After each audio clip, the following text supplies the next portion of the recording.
Lunge, twist. The movement of the upper limb will go through lateral rotation and bring back to the same position, doing the medial rotation. Lunge forward onto the step with your right foot and lower your torso until your knee is at a right angle to the step. The agonist muscles are quads, glutes, hamstring, deltoid, pectoralis, latissimus dorsi, abdominal, and trapezius. The antagonist muscles are gastrocnemius, bicep, and tricep. Low lunge twist with reach. The movement of the right or left arm will reach as high as you can at the side, doing the lateral rotation, and the left or the right arm touches the floor. Lunge forward onto the step with the right foot and lower torso until your knee is at a right angle to the step.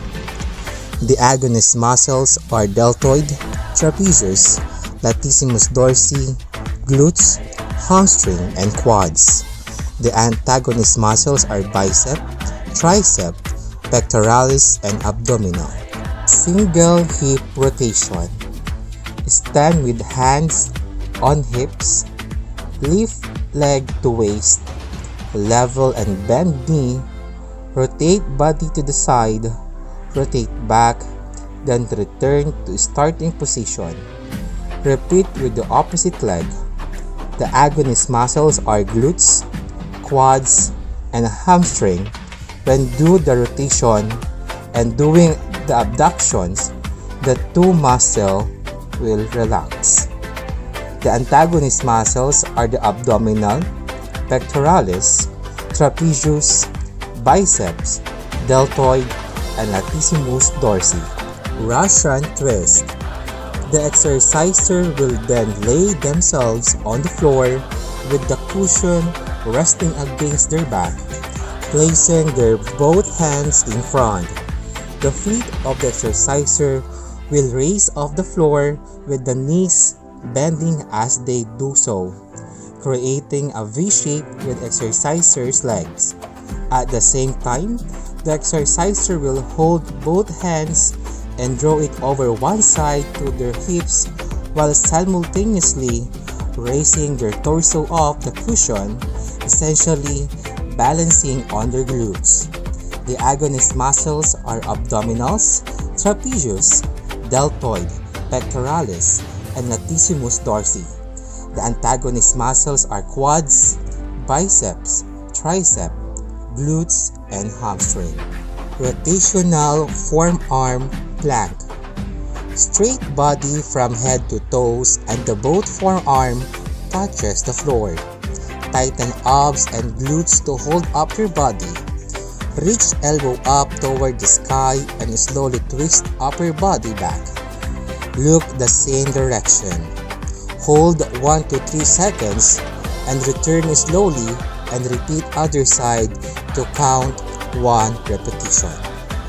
The agonist muscles are abdominal, biceps, triceps, trapezius, quads, hamstring, gastrocnemius, latissimus dorsi, pectoralis, and deltoid, and it will relaxes going back to forearm plank, and which the abdominal and tricep will remain agonist.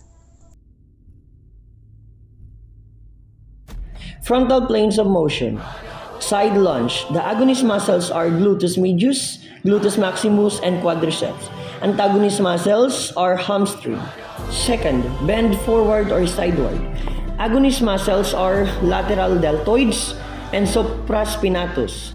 Antagonist muscles are hip adductors, hamstring, and rectus abdominis. Forward lunge. Agonist muscles, quadriceps, rectus femoris, vastus lateralis, vastus intermedius, and vastus medialis, gluteus maximus, and hamstring. Antagonist muscles are hamstring, rectus abdominis.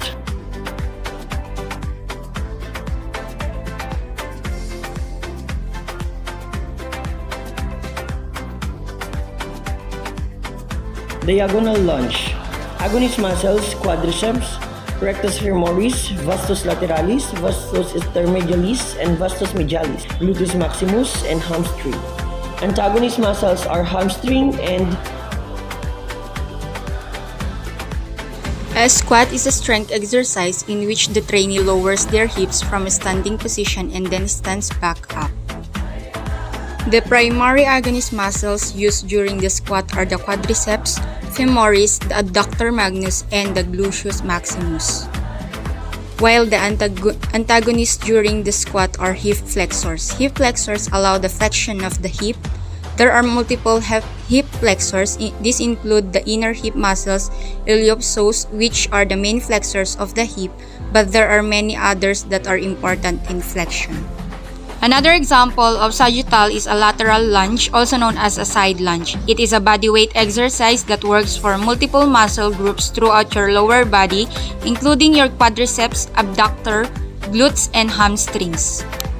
The agonist muscles in lateral lunge is the quadriceps, adductor, and glutes, while the antagonist is the abductor and the hamstrings. Another exercise is the lunge exercise. It strengthens the leg muscles, primarily the gluteus maximus, hamstrings, quadriceps, and gastrocnemius or soleus, or what we call the calves. The rectus femoris muscle acts as an agonist muscle and the biceps femoris muscle acts as an antagonist muscle when performing the flexion of knee. The biceps femoris muscle acts as an agonist muscle and the rectus femoris muscle acts as an antagonist muscle during the extension of the knee. The standing leg raise exercise targets and strengthens your hip muscle, specifically the abductors along your inner thighs and the gluteus medius on the outer edge of your pelvis.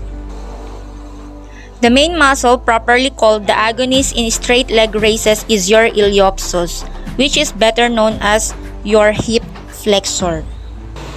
The muscles at the front of our upper legs are called the quadriceps muscles, and they act as an antagonist when you lift your leg up high, and this is also known as flexing the hip. Another exercise is a lunge twist. It also referred to as a lunge with a twist. It is a lunge exercise in which you twist your midsection to the left or right while in a lunge position. Resume the standing position and repeat twisting in the opposite direction. The rectus femoris muscle acts as an agonist muscle, while the biceps femoris muscle is the antagonist muscle when performing the flexion of the knee. And the biceps femoris muscle is the agonist muscle and the rectus femoris muscle is the antagonist muscles during the extension of the knee.